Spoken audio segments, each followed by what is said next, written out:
Welcome back, everyone. Continuing with my breakdowns of the Age of Republic one-off comic book issues, we are talking about everyone's favorite sassy Jedi, Obi-Wan Kenobi. This comic book takes place several years after Episode 1, The Phantom Menace, but well before Attack of the Clones, considering Anakin doesn't have his lightsaber and has yet to go on missions with Obi-Wan. This comic book focuses on the Master and Padawan relationship and delves into Obi-Wan's thoughts on training Anakin, with the first part showing Obi-Wan doubting his abilities to train a Padawan so early after becoming a knight. After some encouragement from Yoda and a brief mission to retrieve a holocron, Obi-Wan sees his Padawan in a different light and acknowledges his own doubts about teaching Anakin. The beginning of the issue shows us a room full of younglings being taught about meditation. Meditation is about more than just forging a deeper connection to the Force, a Jedi Master instructs the class. It is about gaining a deeper understanding of ourselves.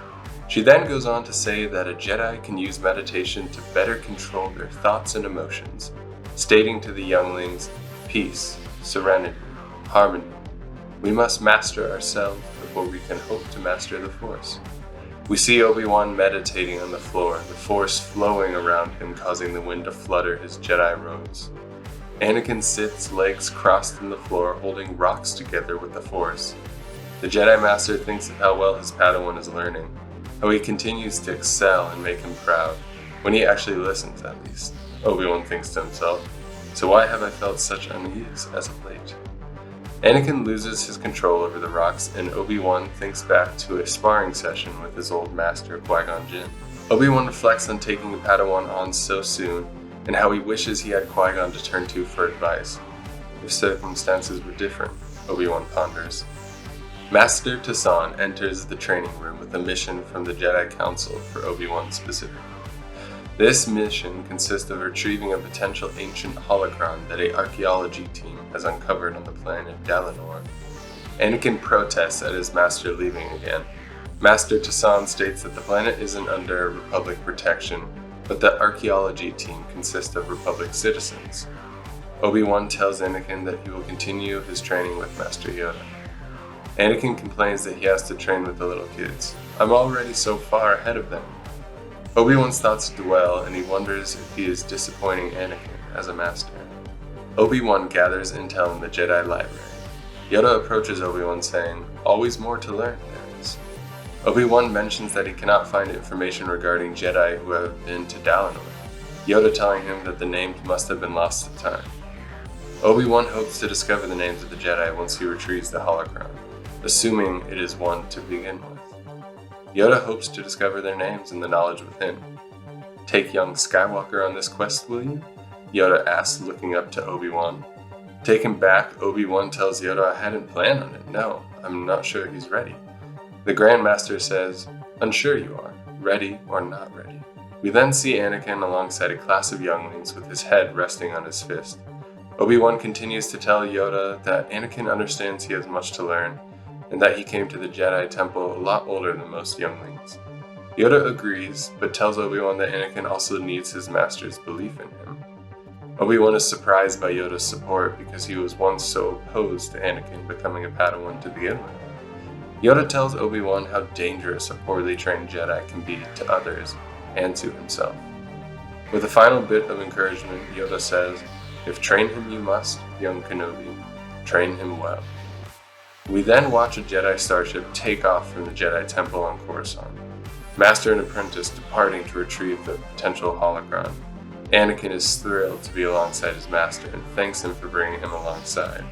Obi-Wan tells him that Master Yoda agreed it was time and that there is no one more wise in the Jedi Council than Yoda. Anakin asks Obi-Wan if he could do some of the flying, Obi-Wan telling him maybe when they are closer to their destination. Obi-Wan thinks of how Yoda was right and how he can't keep Anakin sheltered in the temple, that he cannot be trained like a normal Padawan for his path is not the same as any others. He then thinks of a memory of Qui-Gon saying, be mindful of the Force, Obi-Wan, of the life all around us. Obi-Wan again thinks of how he is not the same kind of teacher that his master was. We see a flashback to Qui-Gon Jinn disagreeing with the Jedi Council's refusal of Anakin. Anakin asks Obi-Wan of his life before being a Jedi.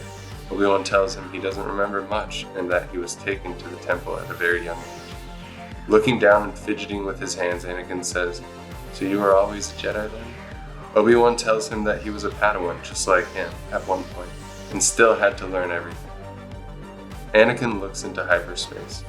"You always knew what your path was, that you were meant to be a Jedi. You were never a slave or anything like that." Anakin closes his eyes and says that he wonders if that's the reason for the Jedi Council not wanting him to be trained. Obi-Wan attempts to reassure him, saying the Council is right about many things, but they aren't perfect. Qui-Gon Jinn chose you to be his student, as he once chose me. Standing up, Anakin brings up the fact that Qui-Gon is dead and that Obi-Wan got stuck with him. He then storms off towards the back of the ship, as Obi-Wan tries to tell him that it wasn't what he meant. Arriving on Dalinor, Master and Apprentice meet with the leader of the archaeology team. Obi-Wan gives her his thanks for discovering what she has found in contacting the Jedi.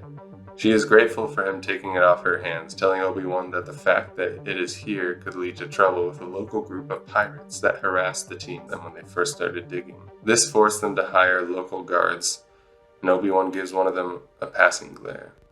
He then tells Anakin to keep watch for the pirates outside as he goes in to retrieve the holocron. Anakin is eager to help. Entering into the artifact room, the archaeologist Clatrief uncovers the holocron for Obi-Wan. Handing it off, he tells her thank you, and that the Jedi Council will be grateful. He is cut off by Anakin. He calls to his master, shouting that the pirates were there and that they must have spotted their ship when it landed. Storing the holocron in his robes, he tells Clatrief that she should stay hidden as he confronts the pirates. Walking outside, Obi-Wan greets them. "Hello there. What did I tell you, my pets? More off-worlders. And they would only come here if there was something of value found." Obi-Wan tells him who he is. "I am Obi-Wan Kenobi, a knight of the Jedi Order." He tells them that the holocron is only historical interest to the Jedi. The pirates then threaten the Jedi Knight. Obi-Wan swiftly unclips his lightsaber, igniting the blue blade, stating his means for peace, but that he is not beyond defending himself or the people he swore to protect. Seeing the lightsaber, the leader of the pirates orders his men to retrieve the laser sword for himself. In an impressive display of his lightsaber and hand-to-hand combat, the Jedi Knight quickly dispatches the pirates, disarming them of their swords and blasters. While Obi-Wan was distracted, the leader of the pirates grabbed a hold of Anakin and placed a knife on his throat. He tells Obi-Wan to trade then, your sword for the child. Obi-Wan warns him that he doesn't want to do this. Anakin closes his eyes as the pirate fails to realize the rocks levitating behind him. He is then struck in the back of the head, knocking him unconscious. The other pirates look on in shock. Obi-Wan tells them to leave in peace or face Anakin. The Master and Apprentice return to their ship, having successfully retrieved the ancient holocron. Anakin apologizes for freezing and allowing himself to get caught. Obi-Wan reassures him that he performed admirably and he doesn't need to apologize. Anakin tells Obi-Wan, "I thought I was ready to come with you, but I wasn't." Kneeling beside his Padawan, Obi-Wan says, "Anakin, you were ready long before today. I'm the one who wasn't." He then goes on to say, "What you said earlier about me being stuck with you as an apprentice, I suppose I felt it was you who was stuck with me as your teacher." Obi-Wan then talks about his guilt for not being able to save Qui-Gon Jinn against Darth Maul, and how he wondered if he would be able to save Anakin. Anakin looks at his master, telling him that they will have to save each other then, asking Obi-Wan, "Isn't that what Master Qui-Gon would have wanted?" To which he replies, "I believe it is." Obi-Wan's final thoughts are of Master Yoda's teaching and how Jedi are never truly done learning, that the Master is meant to be as much of a student as the Padawan. He then tells Anakin that he can pilot the ship, Anakin shouting, "Yes!" Obi-Wan finds his confidence and realizes that he isn't the teacher that his old master was, but that he is the one Anakin has, ending with Obi-Wan stating he won't fail Qui-Gon again. He made a promise after all. This comic book was a really cool glimpse into Obi-Wan's thoughts on training Anakin, and how much doubt he had. But not just doubt, also guilt over Qui-Gon dying and not being able to save him. It shows how Anakin helped Obi-Wan realize his own flaws and encouraged him to be better.